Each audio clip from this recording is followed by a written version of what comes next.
If you're reading this now, odds are I've already left town.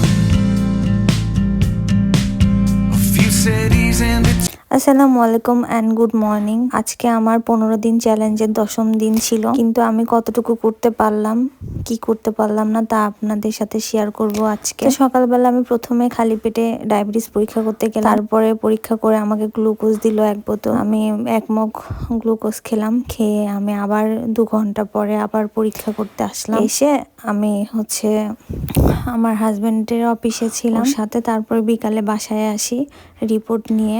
তারপরে ওখান থেকে এসে সন্ধ্যায় আমাদের বিয়ের একটা দাওয়াত ছিল, তো সেই বিয়ের দাওয়াতে আরেকটা সেদিন তারপরে বাসায় ফিরে এসে ছিল অনেক ক্লান্ত, কারণ 2 হাতে আমার ইনজেকশন করা ছিল। তারপর আমি একটা টিকাও দিয়েছিলাম। আমি বিয়ে বাড়ি যাওয়ার জন্য যে রেডি হচ্ছিলাম। আজকে সারাদিন ওই দিকে থাকার কারণে আমি কোনো পড়াশোনা সারাদিনে পড়তে পারি নাই। ভেবেছি রাতে এসে পড়বো, কিন্তু রাতেও আমার পড়া হলো না, কারণ 2 হাত আমার প্রচন্ড টায়ার্ড লাগছিল। তো আজকের মধ্যে এতটুকুই, কালকের ভিডিওতে দেখা হবে ইনশাল্লাহ। আল্লাহ হাফেজ।